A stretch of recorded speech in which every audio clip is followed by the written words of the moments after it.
Okay, this is Jack, and I'm here with my mom, Carol Kiesler, and she's going to tell us about her life.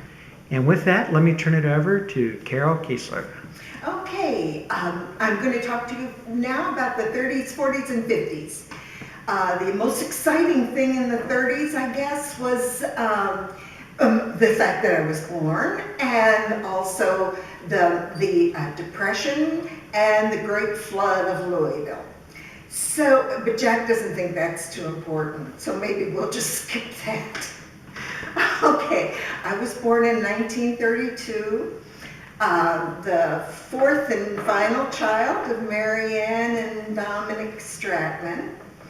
And I found out recently that Dominic's first name was not Dominic, but it was Clement, which is a very beautiful name when you think about it. So anyway, I was born in Louisville, Kentucky, while my sisters and brothers were at the movies. And after I was born, when my dad went to get them from the movies, they were very disappointed. They wanted to see the end, but rather than come home and see their baby sister. So anyway, the 30s was a very good time to live because it was more small town. Louisville was more small town, and your neighbors you knew all of them very well, and they all cared about you and took care of one another, and it was just a good time. But the Depression came, and that was very sad, very sad. So many people lost everything they had,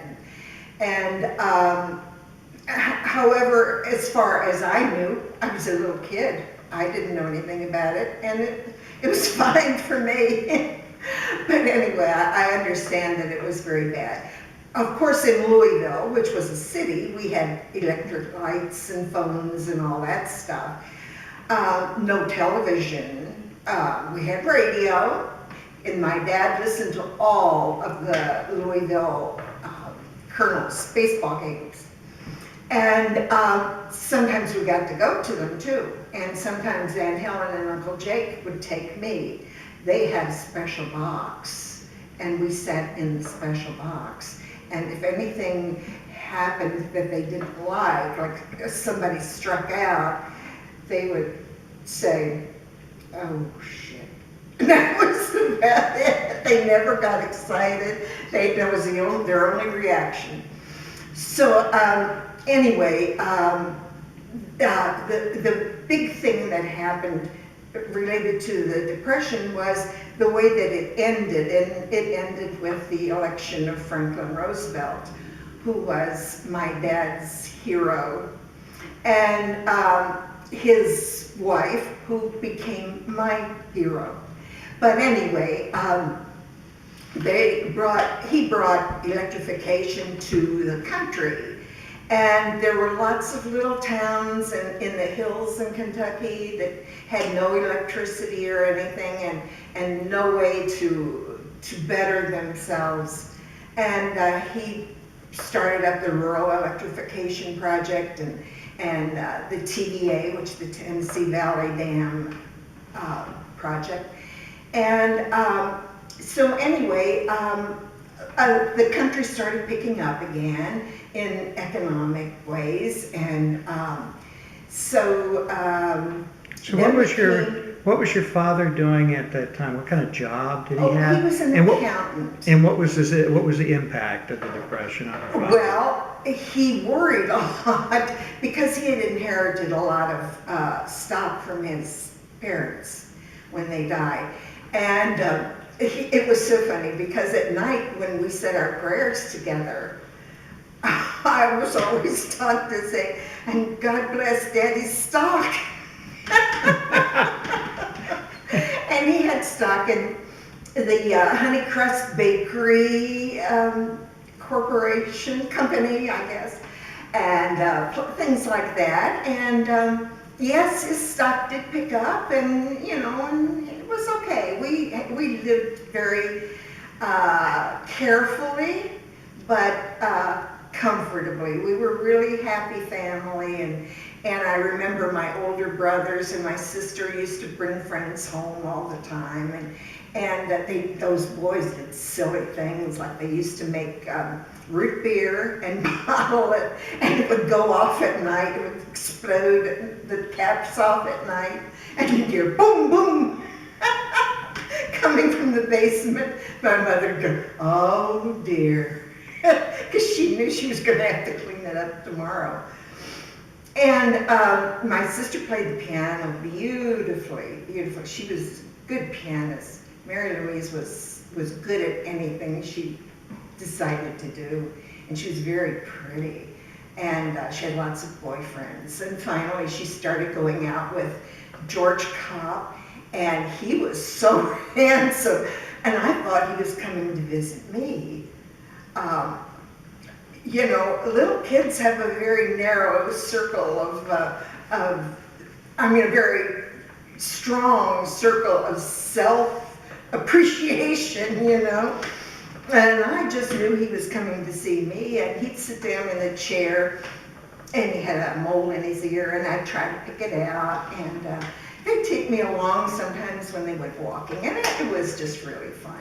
And the boys, their friends, were always so kind to me. And sometime in person, I'll tell you the story about Red Belly. Okay. Now, what should I move to next? So tell us a little bit about the flood. You said that was important to you. Everybody moved in with us because we were not flooded. So grandmothers and aunts and all came and stayed with us. And I can remember the nurse for the county, or one of the nurses for the county, came around and gave us all shots so that we wouldn't get tetanus, I believe, and you know, whatever diseases come with flooding. And we ran out of coffee grounds. My brothers put on hip boots, and they went out so bravely into Shelby Street, and they walked all the way in, and they walked through deep water, and they thought they were really great. Got us some coffee, and all the grannies were happy. Okay, now we come to the 40s, and that brings us to World War II, which was a really horrible experience, but it was wonderful in that everybody pulled together. We were all doing everything we could. We had rationing, food rationing, gas rationing. You couldn't get more than a certain amount of sugar each month, and a certain amount of butter, and a certain amount of meat, and so you had to save up for special occasions, you know, like Christmas and all that. And so anyway, also we had blackouts, and it was like a fire drill, you know, except that we had to black out our windows. Was this nationwide, or? Oh, they did it in all communities, but yeah, each one was separate to that community. Okay. You know, Okay. so we had these blackouts, and we had to cover. The sirens would go off, you know, and everybody would run and turn out all the lights, and you'd have to have, if you had any light on at all, you had to have a black curtain a heavy curtain over your windows so that it wouldn't shine out. And then they you know, make another sound on the siren, and it would, you know, imitate planes going over and all that sort of thing. Well, there was an old man lived across the street from us, and he had white bushy hair, and he was a piano teacher, and he spoke with a very thick accent, and all us kids thought he was a Nazi. And we used to, you know, he's a Nazi. And so we'd watch, if there was a blackout, we'd go and peek out and see if and sometimes he would have a little light showing, a little shred of light, you know. And we'd say, yes, see, he's giving signals to the enemy. Where drop bombs here, it says, you know, and stuff like that. It was so funny. And later on we found out he was from Switzerland. He wasn't even German. That's too And I funny. went to school with his granddaughter. That's too funny. Yeah. So tell us about your brothers. Well, my brother Frank went to enlist in the Navy. He had just graduated from college with an engineering degree, and he didn't want to go into the Army. He said he didn't want to, shoot directly at some guy. And so he went to enlist in the Navy, and he failed the physical because he bit his fingernails. And they told him to come back in, I think, a month and do the test again. And so he wrapped up the ends of his fingers for a while at night so that he wouldn't bite them. And went in for his physical again, and of course he passed it because he had some shreds of fingernails. One fairly quick, important story I remember you mentioning before that I thought was fascinating is that people in those days would hand something out if some the white feathers. The white feathers. Yes, yes. If there were a group of women and they had white feathers, they would carry with them white feathers in a bag or in their purse or something. And if they saw a young man looked healthy and hearty and all on the street with no uniform, they would hand him a white feather, which is a symbol of being cowardly. And they would say something to him about it. And this was a really, really difficult thing to live with. And a lot of things that cause you not to pass the physical, were not obvious. So it was just really a harsh thing to do. So briefly, because we're trying to cover quite a bit in a period of time, briefly talk, kind of conclude your Joe and Frank's role in the war. Frank was accepted then into the Navy, and they sent him to Annapolis, and there he studied radar, and then and my other brother Joe was in college getting his engineering degree, and he was getting all A's. Joe was really smart, and he really enjoyed his classes and all.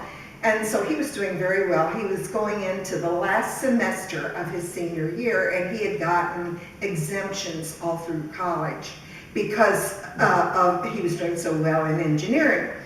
And so then he's in his getting ready to go into his last semester, and they wouldn't give him another deferment. So he had to go into the Navy too. So both Frank and Joe are in the Navy. Yeah, but Frank is an officer. Okay. Joe is a seaman. Wow. Yeah. So what kind? Just real quick, what kind of? What did they say in Frank war? was very involved in the war. His ship was sunk by a kamikaze plane. He was executive officer at the time on his ship, so he was responsible for writing the letters to all the parents of the young man who died. And he was there at the commissioning of the ship, and they went to D-Day. They were there for D-Day, the invasion of Sicily, the invasion of southern France. Then they went to the Pacific, and they were there for Iwo Jima. And what about Joe? I mean, was he? well, Joe never got to leave Treasure Island. Yeah. So did that affect Joe at all? I mean, do you feel like he didn't? Or was there any? Well, he wasn't in very long because. Yeah, he's a lot younger, I guess. Yeah, and he wasn't in the Navy very long because the war ended. Right. So when it did end, good transition. When it did end, what was that like, both for you and in your community? Like parties and celebration? Well, everybody in those days, if you had family in the service, you bought a little silk flag that you hung in your window, and it had stars on it for everybody that, for each person who was in the service. And if one of them died, you got a gold star. You put a gold star in there. Okay, so everybody was, I just wanted to throw that in real quick. Everybody was so excited. I mean, you've seen the pictures from Life magazine of Times Square in New York. Well, of course it wasn't like that in Louisville, but people were out in the streets and they were beating on pans with spoons and all that kind of stuff. It was really Must have been exciting exciting. and it was so glorious, so wonderful. So the end of the war obviously came a whole different kind of environment for the country. So let's transition a little bit into the 50s. And what was that like for you and your family? Well, with, here we go again. In the 50s, I was in high school and college. And actually, it was just, I went to Sacred Heart Academy and we had to go on the bus. And we took 3 buses to get there. And so every morning we were standing on the bus with our books, which we carried in our arms. We didn't use backpacks. I don't think we even had them then. And so anyway, we had a good time.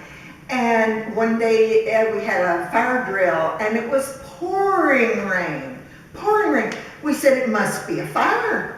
You know, who would have a fire drill in the rain? Where all these girls are standing out there in their little uniforms and a sweater, and they're just getting drenched. So finally we found out that no, something had gone off wrong and it was not a fire. And so we were all sent home. So we had to go home on the bus, dripping wet. So was it like for us, we see the 50s kind of like, the drive-in movies Would drive in all that kind of stuff. Restaurants, yeah. Yeah, so with the girls on skates delivering your milkshake or whatever. Yeah, and the guys in their leather jackets with the slick back hair and that kind of stuff. Well, actually, the slick back hair, you saw a lot of it down in the city. But the guys that went to the schools that there were girls' schools and there were boys' schools. And the schools that we went out with, the guys didn't quite slick up so much. Do you need to answer?